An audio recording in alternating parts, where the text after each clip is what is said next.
Hello. Hi. I really need to talk about the Pantone color of the year. I have to, because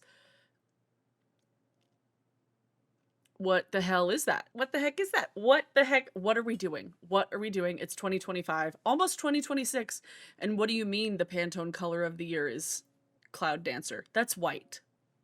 It's white. It's white. Before I really just start to go off, I'm also going to be putting makeup on today because I'm going to try to film a couple more videos today. Oh my god, who am I? Who is she? And I'm going to be using these. Josh got these for me, was it like a month and a half ago now when May Pang came out with these? This was the first color story I was actually very excited about in a very long time. I don't think I've bought a palette in the last year and a half, but like, look at her. Look at her. My ring light is blowing it out a little bit. It's a little bit brighter on camera than it is in person, but like you can kind of see. Oh, well, God, it's you. Do you see it? Do you see it? Do you see it? Yes, it's very bright. Because May Pang really did that. Really did that, and I was so excited about it. So we're gonna be putting that on my face because it's far more inspiring than whatever the fuck Cloud Dancer is. Huh? Also, I know it's been a bit. I've been uploading VODs from my Date Everything playthrough for the last 2 months, but I'm finally at a place at my job where I'm not gonna be working all the time, and I can finally have some time, and I'm not gonna be drowning consistently. So hopefully I'll get back to regularly scheduled videos, and I have some ideas for this month especially. And if you have not seen any of my VODs, you should go watch them if you would like. If you would like to watch some silly fun game time. The Pantone color of the year. They've been doing since 1999 when they chose the color Cerulean for 2000. And every year since then, they have come out with a color that was supposed to be like an inspiring shade for brands, for marketing, just for any sort of. It was very like nebulous from what I remember and from what I've gathered over the years, is that like brands would use it in their marketing. Some IPs would do like collaborations. I remember Sephora did a collaboration with Pantone, like an actual like palette, I think, years ago. I don't remember which one it was. I'll put a picture up on screen if I remember to do that. But this year is the first time in the 27 years, well, 26 years that they've been doing this, where it is a shade of white. Last year was brown, or mocha mousse. That's just brown. It's just brown, which still, it's a color, so like I'll give it to him there. But what do you mean that the color of the year is the lack of color? The year before that, in 2024, was Peach Fuzz, and then Viva Magenta, and then the year before that, Very Peri, like a kind of deep periwinkle, and then the year before that, it was two different shades. It was like a bright-ass lime and gray, which is giving like, I don't know, IT startup or like paper company in 2021. Then there was classic blue, there was a coral, a purple, a green. Was it rose quartz and serenity? It was like a pink and purple sort of shade, and then a deeper reddish brown marsala, which this color is actually kind of, these are giving marsala a little bit. And then there was more of a like a berry sort of purple, they called it orchid, a green, an orange, a pink, a teal, a yellow, a purple, a red, a tan, a teal, an orange, a teal, what is that? Aqua Sky in 2003, red, berry, and then like I said, cerulean in 2000. And I will say, I have seen the CEO of Pantone basically come out to say that when they were coming up with the color, the idea was that it would spark conversation. And I was like, oh, so you're rage baiting us. I fully realize I am being rage baited right now, and many of us are being rage baited, but I still think it's worth talking about, because I fully thought that it was supposed to be like color that sparked inspiration. Because if you look at any of the other colors in years past, they're not rage bait. I also, for some reason, it might be a Mandela effect. I always thought millennial pink was one of the colors. It wasn't. It was just a color that brands started using and then people started referring to. I fully made myself think that millennial pink was a Pantone color of the year. Not accurate at all. But the thing especially about white being so insidious as a color of the year in 2026 is it not only is like a recession indicator, among many other things that people have talked about as recession indicators, but it's also like low-key a fascism indicator. Like it's returning to like the clean aesthetic, the clean girl aesthetic. And I've had an idea in my head about a video about clean girl, how that is like the fucking fascist pipeline for a really long time. So like this right now happening, oof. I am low-key a little bit concerned. A little bit, just a little bit concerned about the fact that Pantone looked at society and thought, you know what they need? The landlord special. You know what they need? AirPod cases. You know what they need? Kardashian Christmas. It's white. It's white. Cloud Dancer, come on. Come on! Are you kidding me? I had seen some interesting takes on TikTok. This one creator who I saw talked about how like color of the year, like many other sort of like marketing things, can very much be bought. And she was joking when she said this, but basically said like, what if Chip and Joanna Gaines like paid for Cloud Dancer to be the color of the year so that they could sell everyone these boring ass farmhouse, black and white, colorless, soulless farmhouse ass houses? Because that's what it's giving. It's giving, you know those videos on TikTok when you see some Gen X house flippers that find these like beautiful mid-century or even like older, like turn of the century homes that are just full of so much life and color and texture. And then they take out the beautiful woodwork, they take out the stairs, they completely replace them with like black metal railings, and they paint over everything, and it's the landlord special, but for way more money. That's what this is to me. It's so void of soul and depressing. Because I don't know about you, in a world, in a year where everything is very bleak, the last thing we need is the color to be bleak. We're putting on an eyeshadow. Literally, look at this. Oh my god. She looked at mold and was like, that's an eyeshadow palette. Love her for that. Maypang is one of the only makeup girlies on TikTok where I'm like, anything you do, I'm like, I need to know how your brain works. She's so cool. Like, I saw the palette and I sent it to Josh and I was fully intending on buying just the palette. And then Josh just like bought me this palette, the little topper palette, and then the lip gloss as well, which is somewhere.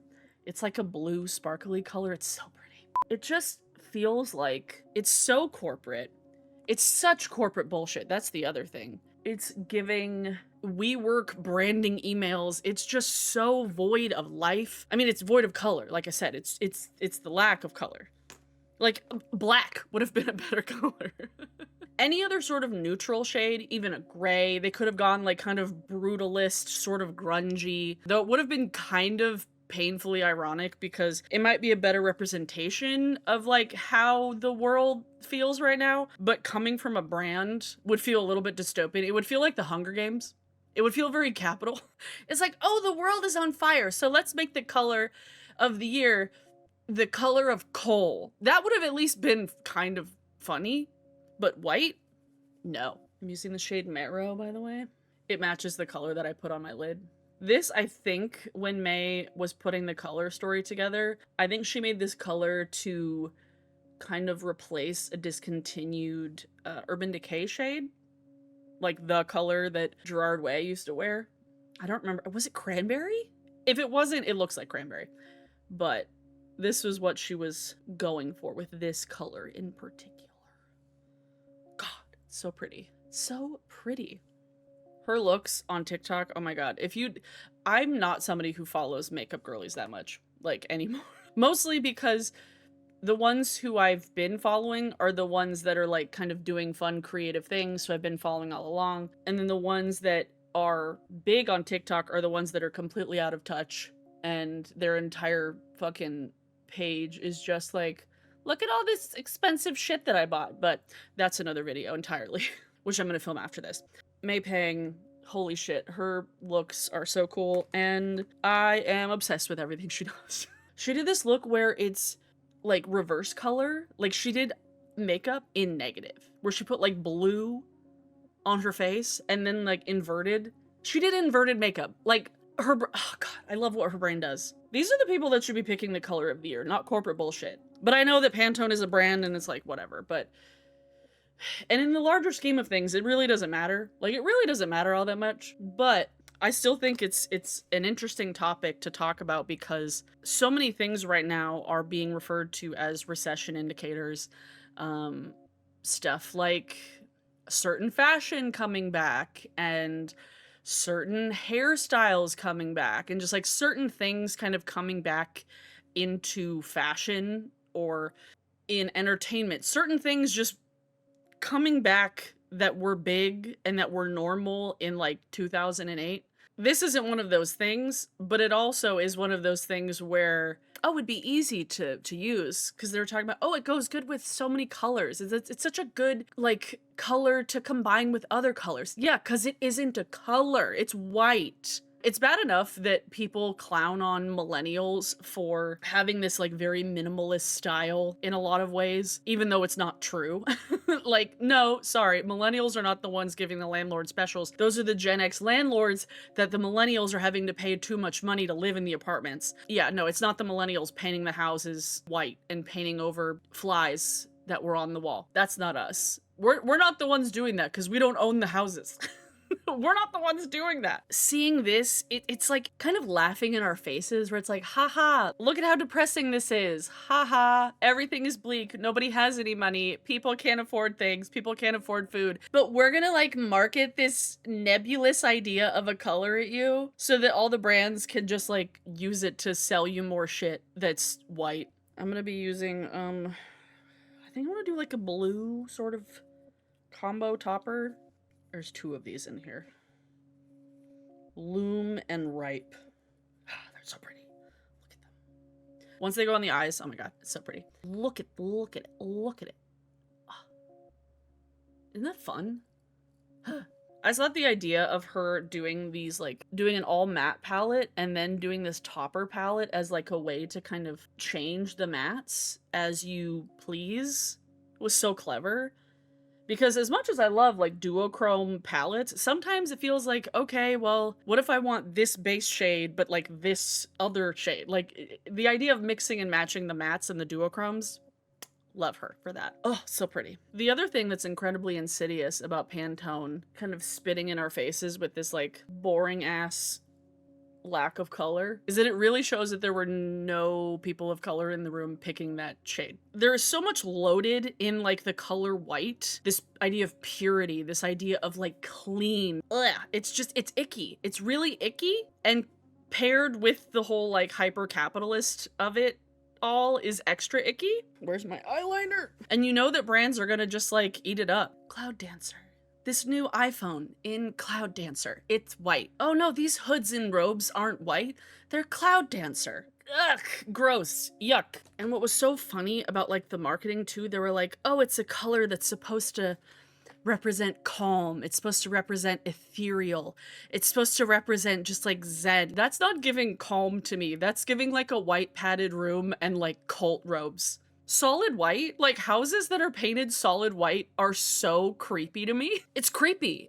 That's what it is. It's creepy. It's not calm. And I feel like for a lot of people in my generation, I've been actively adding more color into my wardrobe because while I used to wear like mostly black clothes, I have found that like as a way of just kind of signaling to other people my overall vibe is like, no, I'm coloring my hair a natural color again. I'm adding more color into my wardrobe, even though I'm wearing like shades of brown.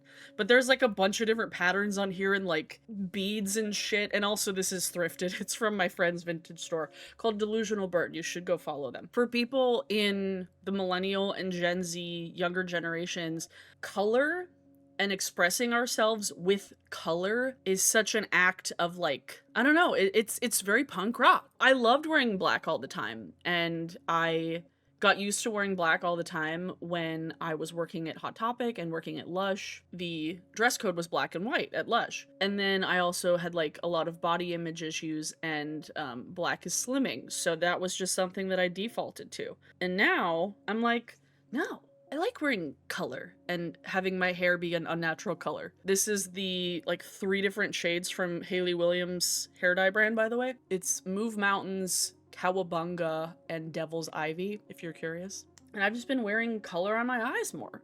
Colorful things. And I've always liked colorful, like, decor. Like, nothing in my house really ever matches. Because my philosophy is that if I have every color and every different shade of wood, then it doesn't matter if it doesn't match. It doesn't matter if it doesn't match because everything doesn't match. I'm not one of those people that needs all of the shades of wood to match in my house. So seeing this, like, very sterile, that's the word it's sterile. That's the word I was thinking of. I'm like, it's creepy, it's dystopian, it's sterile. It feels like a fucking hospital room. I don't want the color of the year to make me feel like I'm being evaluated. What do you mean? What do you mean? Which lip color am I gonna wear? I don't know. Black. We're doing black lips. Because why not? The other thing that this reminds me of is that I've been really, really glad to see a lot of the makeup girls on TikTok that do kind of more creative looks.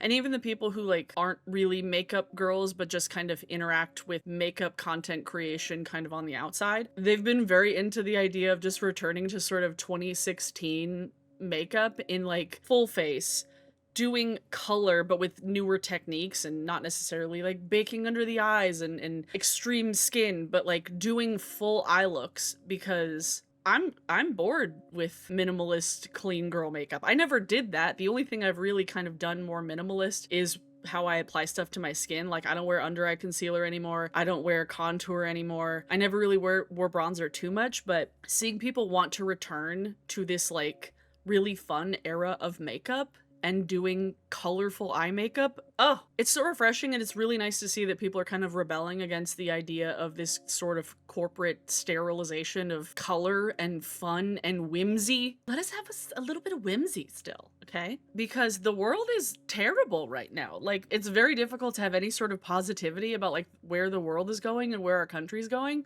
And sometimes the things that bring us joy are just, like, expressing ourselves with color, with pattern, with outward appearance, just ways of filling our day-to-day life with color. Seeing that this big corporate bullshit color of the year is the lack of any of that is, like, really depressing.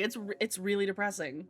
I don't like it. I hate it. I hope that more of the makeup girlies and fashion girlies on the internet kind of stick with this departure of, like, clean aesthetic. Like, sometimes just a little color, a little paint, a little lipstick, a little lip gloss, anything that has just something can just, like, make you feel a little bit better.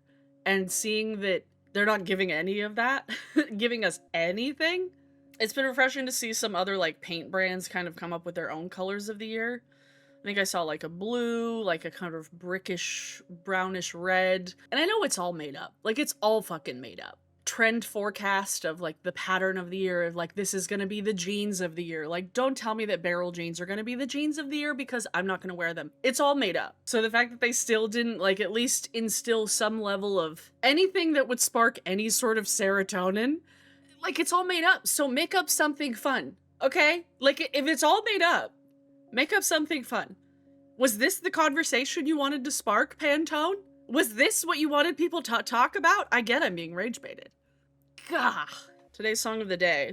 And I shared actually my full, like, YouTube sort of playlist, like the 100 songs of the year, because I didn't do Spotify Wrapped, I did YouTube Wrapped, because I've never given a penny to Spotify. And also when I went to go see what they would even give me, I didn't use it enough to even register anything. Like, it didn't give me a Wrapped because I didn't use it enough. But I pay for YouTube Premium, so I might as well fucking use YouTube Music because I pay for no ads and I get YouTube Music also. So if you're somebody already that pays for YouTube Premium so you don't have to watch ads, you get YouTube Music. But today's song of the day, Josh and I went to go see Motion City Soundtrack of the week of me filming this, and they went on tour with Say Anything, and it was really, really cool. So today's song of the day is, technically the song title is LGFUAD, but it stands for Let's Get Fucked Up and Die. Sang it at the top of my lungs at Showbox Soto, and it was awesome, and my teenage heart was happy. Go listen to some old-ass emo music, okay? Go listen to some old 20-year-old emo music and feel a little bit better for a little while, even if the song is titled Let's Get Fucked Up and Die. But I love Motion City. I do. Thanks, everyone. I'll have a couple more videos up soon because I'm filming maybe 2 more tonight, maybe? I don't know. If you would like to follow me on TikTok or Twitch, I am there, and as well, I am on Blue Sky.